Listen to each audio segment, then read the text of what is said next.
사도께서는 우리가 이미 장래의 노하심에서 건짐을 받은 사람이라고 말씀합니다. 우리가 주님 오시기 전에 죽는다면 우리가 주님께서 강림하실 때 우리가 주님과 함께 이 땅에 강림하게 될 것이라고 말씀합니다. 그때 주님과 함께 우리가 강림할 때 우리의 죽었던 육체들이 생명의 부활을 하게 될 것이고, 그리고 영광의 몸으로 변해서 공중에서 주를 영접하게 될 것이라고 이 아주 놀라운 말씀을 우리에게 말해주고 있습니다. 그러나 우리가 이 주님 오실 때까지 죽지 않고 살아 있다면은 우리는 죽지 않았기 때문에 장래의 노하심에서는 건짐을 받았지만은 이 생명의 부활을 하지 아니하고 그냥 영광의 몸의 형체로 변할 것이라고 얘기를 합니다. 이 참으로 놀라운 말씀이죠. 우리가 영광의 몸을 입다니 얼마나 참 감격스럽고 영광스럽습니까?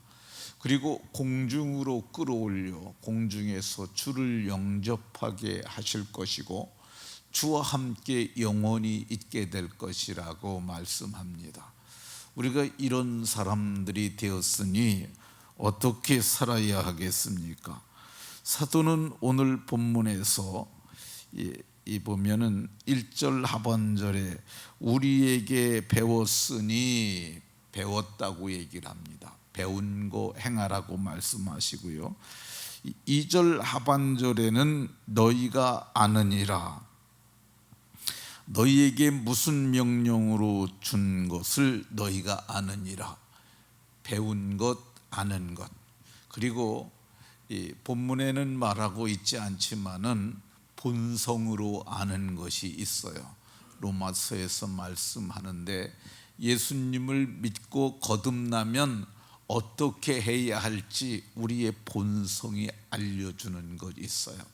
배워서 아는 그것을 행하라고 얘기를 합니다. 그럼 왜 행하라고 하시느냐? 행하지 아니하면 그 믿음은 죽은 믿음이기 때문에 그렇습니다. 행하지 아니하면 믿음이 죽어가요. 믿음이 살아 역사하려면 어떻게 해야 되느냐? 행해야 합니다. 야고보 2장 22절에 믿음이 그와 함께 행함과 그의 행함과 함께 일하고, 믿음이 그의 행함과 함께 일한다고 얘기를 합니다. 행할 때 믿음으로 행할 때 그와 함께 일하게 됨을 말씀하고 있습니다.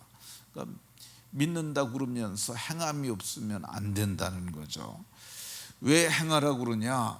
행함으로 믿음이 완전하게 된다고 이렇게 말씀하고 있습니다. 행함으로 믿음이 온전하게 되는 것이니까 우리는 행해야 하는 줄로 믿으시기 바랍니다. 그러면 무엇을 행해야 할까? 오늘 본문 1절에 보면 너희가 마땅히 어떻게 행하며 하나님을 기쁘시게 할 수 있는지를 우리에게 배웠으니, 배운 거 행하라고 얘기를 합니다. 배운 거. 뭐 배운 거 기억이 안 나는 것 같아도 우리가 다 아는 것들이 있어요. 배워서 아는 것, 이것을 행하라고 하십니다. 그러면 배워서 행하라고 하는 것들이 어떤 것이 있을까? 일반적인 것들이 있습니다. 모이기를 힘쓰는 것, 이거 아는 것들이에요. 모이기를 잘해야 한다, 이거 아는 거죠. 모이기를 폐하는 어떤 사람들의 습관과 같이 하지 말라고. 주님이 가까울수록, 그날이 가까움을 볼수록 더욱 모이기에 힘쓰라고 이렇게 얘기를 합니다. 어떻게 모이는 게 좋냐? 사도행전 2장에 보면은 대그룹과 소그룹이 모였어요. 2장 46절에 날마다 마음을 같이하여 성전에 모이기를 힘쓰고, 성전에서 모이는 것 힘쓰라고 얘기를 합니다. 그러니까 오늘날로 얘기를 하면은 이렇게 대그룹이 모이는 것, 새벽에도 우리가 날마다 모이잖아요. 이게 대그룹으로 모이는 것, 이거 힘쓰라고 이렇게 말씀하고 있습니다. 그리고 집에서 떡을 떼며, 집에서 떡을 떼는 것, 이 소그룹으로 모이는 거죠. 우리가 전에는 구역 예배라고 말했는데, 이 구역 예배가 지역에 가까운 사람들끼리 모여서 떡을 떼는 거야. 그게 소그룹이에요. 근데 성경은 집에서 떡을 떼라고 얘기를 하고 있고, 기쁨과 순전한 마음으로 음식을 먹으라고 얘기를 합니다. 이 성도들을 만나면 기쁘잖아요. 그리고 우리가 저들한테 무슨 이 거래를 위해서 만나고 그러는 거 아니잖아요. 우리는 오직 믿음 안에서 만나니까 이게 순전한 마음이야. 순전한 마음으로 음식을 나눠 먹으라고 얘기를 합니다. 뭐 꼭 좋은 게 아니라 할지라도 이게 음식들, 뭐 그냥 고구마도 쪄 먹고 감자도 쪄 먹고 옥수수도 쪄서 우리 같이 먹는 거죠. 이게 하나님이 기뻐하시는, 오늘 성경이 얘기를 하고 있는 우리를 위해서 권면하시는 사도의 말씀입니다. 또 모여서 뭐 하냐? 하나님을 찬미하며 모여서 하나님 찬양하는 거죠. 이게 성경은 이것을 찬미의 제사라고 얘기를 하고 있어요. 이것을 하나님이 기뻐하신다고 말씀합니다. 모여서 이렇게 일반적인 거 하고요. 또 우리가 모여서 뭐 하느냐? 성경은 이렇게 얘기를 합니다. 이 배워서 아는 바를 하나님을 기쁘시게 더욱 많이 힘쓰라고 이렇게 말씀하고 있습니다. 그러니까 배워서 아는 것, 하나님을 기쁘시게 할 수 있는 것을 더욱 많이 힘쓰라고 얘기를 하고 있습니다. 그러니까 우리가 더욱 많이 힘써야 할, 하나님을 기쁘시게 할 게 뭘까? 사도는 2절에서 너희에게 무슨 명령으로 준 것을 너희가 아느니라. 명령으로 우리에게 준 것은 세 계명이죠.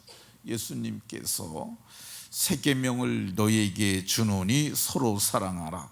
내가 너희를 사랑한 것 같이 너희도 사랑하라고 이렇게 말씀합니다. 이웃 사랑입니다. 우리가 이웃을 사랑하는데 말과 혀로만 사랑하지 아니하고 행함과 진실함으로 사랑하는 거죠. 히브리서에서는 이웃을 사랑하는데 오직 선을 행함과 나눠주기를 잊지 말라. 이 같은 제사를 하나님이 기뻐하시느니라 이렇게 말씀합니다. 오늘 아침에 정혜성 권사님 뭐 이렇게 새벽에 들고 오셨는데 보니까 농산물인 것 같아요. 아마 가지도 있을지도 모르겠고 깻잎도 있을지도 모르겠고 뭐 그게 소소한 것들인데 남는 거죠. 그러니까 그거를 나누는 거죠. 이게 성경이 말하는 하나님을 기쁘시게 할 수 있는 거라고 얘기를 합니다. 성경은 이것을 제사라고 표현을 해요. 이 같은 제사를 하나님이 기뻐하시느니라. 그러니까 오직 선함과 나눠주는 것, 이것을 성경이 말씀하고 있습니다. 바울 사도께서는 온 율법은 내 이웃 사랑하기를 내 자신같이 하라 하신 말씀에서 이루어졌나니, 그러니까 구약의 온 율법이 뭐냐? 이웃 사랑하는 것이라고 얘기를 하고 있습니다. 이것은 그러니까 이 선을 행하고 나눠주는 것, 이거는 공동체 안의 관계고요. 그러니까 믿지 않는 이웃들 있잖아요. 그러니까 지금 유대인들에게 이웃과 우리 이방인 그리스도인에게 이웃 개념이 조금 다릅니다. 그러니까 유대인들은 다 믿는 사람이었잖아요. 그런데 우리에게 있어서 이웃은 믿지 않는 이웃일 수 있어요. 근데 그 사람들을 어떻게 해야 되느냐? 이웃도 사랑하라고 얘기를 하고 있습니다. 이 사랑하는 것은 소극적인 국면에서는 해를 끼치지 않는 것이고 적극적인 국면에서는 저들에게 나눠주는데, 이 어떤 것을 나눠주는 게 귀하냐? 복음을 나눠주는 것이 귀합니다. 복음을 나눠주는 것. 이 복음은 정말 아주 귀한 겁니다. 세상에 이것보다 더 귀한 것이 없어요. 근데 나눠주는데 누구에게 먼저 나눠주느냐? 우리의 이웃들에게 나눠줘야 됩니다. 우리의 어머니, 우리를 낳아주신 어머니부터 시작해서 우리의 이웃들에게 나눠줘야 합니다. 오직 선할 행함과 나눠주기를 잊지 않므로 하나님을 기쁘시게 하는 성도들이 다 되시기를 예수 그리스도의 이름으로 축원합니다.